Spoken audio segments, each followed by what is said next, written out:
Buddha, you go in.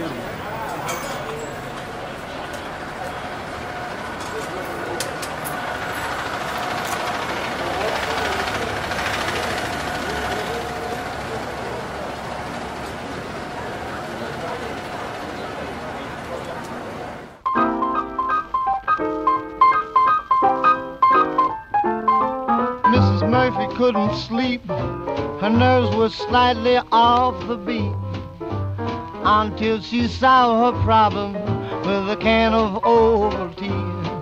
She drank a cupful most every night, and ooh, how she would dream until something rough got in the stuff and made her neighbors scream. Ow! Who put the Benzedrine in Mrs. Murphy's Ovaltine? Sure was a shame, don't know who's to blame, cause the old lady didn't even get his name. Pred Vianocami v roku 1944 dostal Jack Kerouac od otca Eddie Parkerovej telegram, v ktorom stálo, že mala Eddie vážnu autonehodu. Jack sa hneď vydal na cestu do Grosse Pointe. Keď prišiel k ich domu na Somerset 1407 a uvidel na vchodových dverách veniec, čo bol v jeho rodnom Lovelu znak úmrtia v rodine, padol na kolena a začal sa modliť. Ukázalo sa ale, že to bola len vianočná výzdoba. Eddie pri tej autonehode síce preletela cez predné sklo a mala 52 štichov, ale inak bola v poriadku a už sa zotavovala. Jack si vydýchol. Po pár dňoch si od jej matky požičal $100 na cestu do New Orleans, kde sa chcel nalodiť na loď. Keď sa mu to ale nepodarilo, vrátil sa späť do New Yorku a napísal Eddie, žene svojho života, ako ju teraz nazýval, aby prišla za ním. Urobila to a obaja sa nasťahovali do bytu na 115. ulici k bývalej Edinej spolubývajúcej Joan Adamsovej.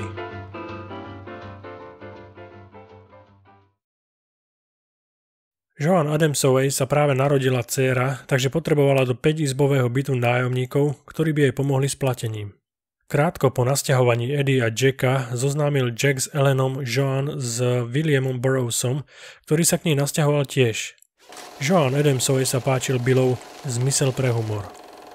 Ďalším nájomníkom bola istá Vicky Ruslová, kamarátka Herberta Hanka, pasáka a feťáka z Times Square, ktorého Burroughs spoznal na svojich výpravných cestách do newyorského podsvetia.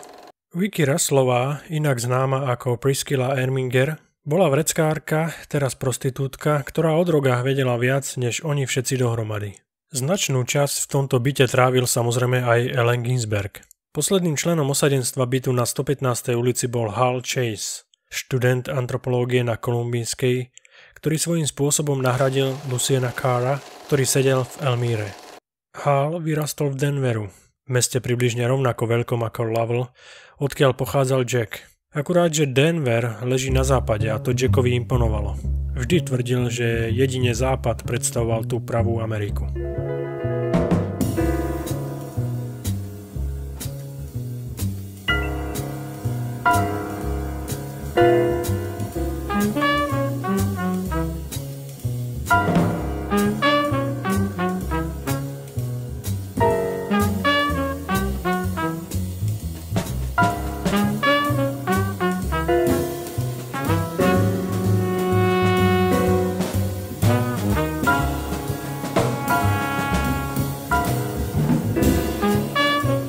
Život v Joaninom byte bol na míle vzdialený od zdravej hollywoodskej predstavy Ameriky.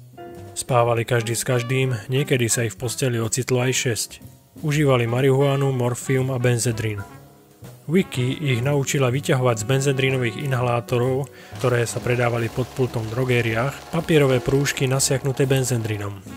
Preglgnutím jedného alebo dvoch týchto prúžkov sa človek nadopoval a väčšie množstvo vás donútilo potiť sa a trpieť. Keď to Jack poprvýkrát vyskúšal, Vicky mu dala nadmernú dávku, po ktorej schudol niekoľko kíl. Eddie vyskúšala benzedrín tiež, ale bolo jej z neho len zle a rýchlo s ním prestala.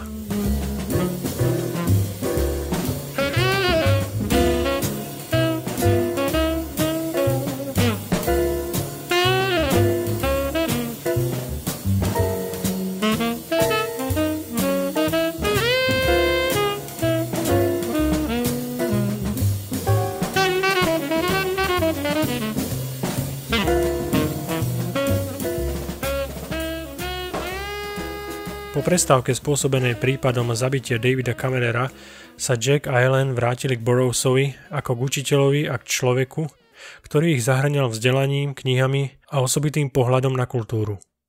Hneď po návrate do New Yorku ho navštívili v jeho byte, aby ho pozdravili. Pred odchodom im Burroughs strčil do rúk niekoľko kníh. Kafkov zámok, Korzybského vedu a duševné zdravie, básne Harta Craina, Rambouda, Koktovo opium, Spenglerovú knihu Zánik západu a ďalšie diela od Salina a Williama Blakea.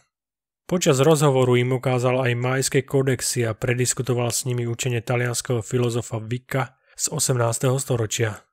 Jack a Ellen potom strávili nad týmito knihami niekoľko mesiacov spolu s ďalšími, ktorým Burroughs doporučil. A to boli najmä diela Lautremonta, Koistlera, Huxleyho, Wellsa, Nietzscheho, Freuda, Aeschyla, Goetheho a mnoho ďalších básnikov, románopiscov, dramatikov, filozofov a psychológov. Toto všetko však bola iba taká teoretická časť. Súčasťou tohoto Burroughsovho kurzu bola aj praktická časť, čo znamenalo opätovné navrátenie sa na miesta newyorského podsvetia. Jedným takým miestom bol bar Engler na rohu 8. Avenue a 42. ulice, kde sa William Burroughs zoznámil s naozaj profesionálnymi zlodejmi, ktorí potom v byte prechovávali zbrane a kradnutý tovar. Jedným z nich bol aj Phil White, ktorý mal ako záľubu zabíjanie majiteľov obchodov s alkoholom, čo sa Jack dozvedel až potom, ako sa White obesil v Thames. Bill sa priatelil aj s protialkoholikmi z metra, so zločincami, ktorí napádali opilcov. Veľa z nich predstavil aj Jackovi, ktorému sa ale zdali odporní.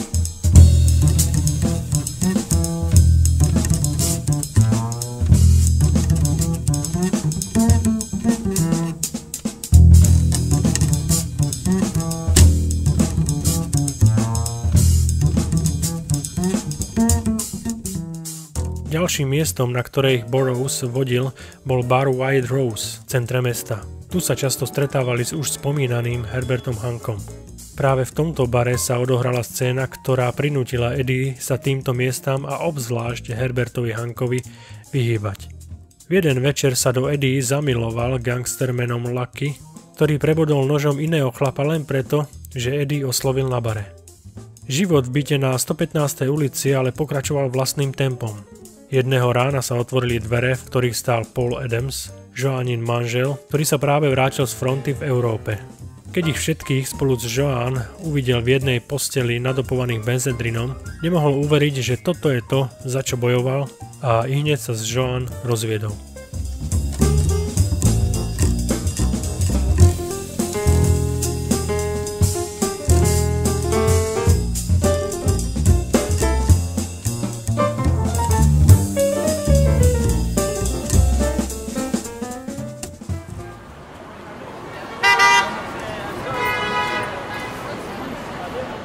Burroughs vtedy vlastnil samopal a škatulku morfínových striekačiek, čo mu dal nejaký zlodej. Nevedel čo s tým a Bob Brandenberg mu navrhol, že by som o tie veci mohol mať záujem. Nebolo vôbec prekvapivé, že Burroughs sa životný postoj Hanka a Phila Whitea okúzlil. Istú dobu sa dokonca pridal k Whiteovi a napádal spolu s ním opilcov v metre a okrádal ich o peniaze.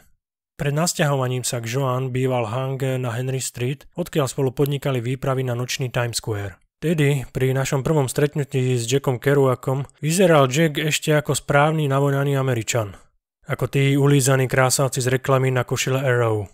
Na prvý pohľad mi bol trochu podozrivý, ale časom sa zrovnal. Krátko na to som sa zoznámil aj s Ginsbergom a Hallom. Povedal by som, že som im pripadal ako divný človek. Nikoho takého dovtedy ešte nikdy nevideli. Veľa vecí, ktoré boli so mnou spojené, vôbec nechápali. Bol som pre nich absolútna novota.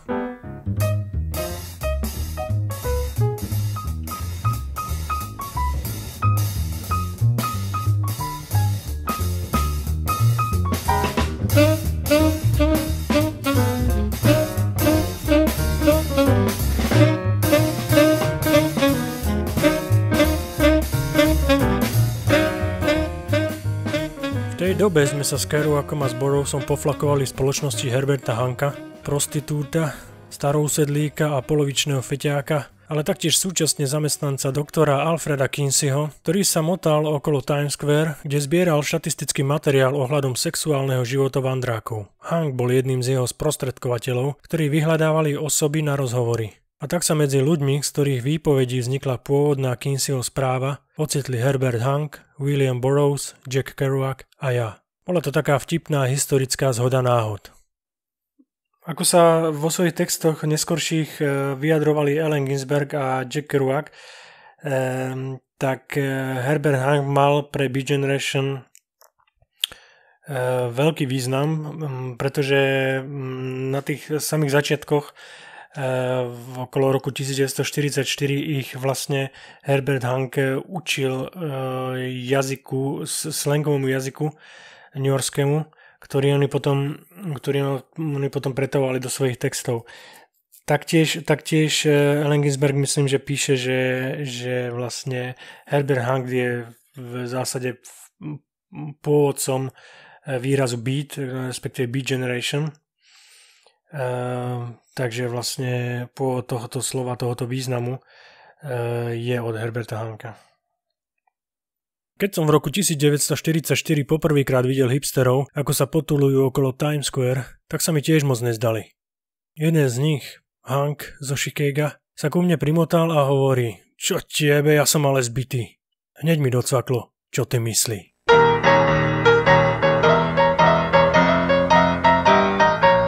Hey, stop that dancing up there. Now I was standing on a corner in the middle of the block. Yeah, I saw a lady standing there. She was sitting on a rock. She began to talk. I ran as fast as I could walk. I heard her shout, hey man, stop that dancing up there. I was strolling through the park in the middle of the night. Yeah, the night was kind of dark cause the sun was shining bright. I spied a lock and the lock began to bark. He said, hey man, stop that dancing up there. Some folks say that I'm insane and just as crazy as can be, but they're all wrong, man, cause I'm alright. Yeah, everybody's crazy but me. Now I'm living down the cellar on the 7th floor. Can't go to sleep until I hear myself snore. The people down the stairs calling me a square when I shout, hey man, stop that dancing up there.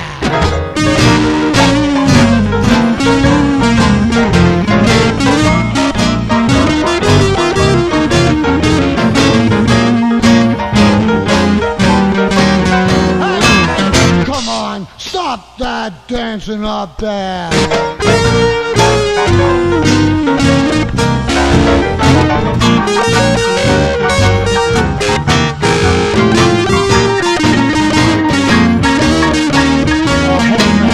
Come on, stop that dancing up there. Some folks say that I'm insane. I'm just as crazy as can be. Yeah, but they're all wrong, cause man, I'm alright. Everybody's crazy but me. In the morning, I'm living down the cellar on the 7th floor. Yeah, can't go to sleep till I hear myself snore. The people downstairs calling me a big square when I shout, hey man, stop that dancing up there. Hey, stop it, stop it, stop it.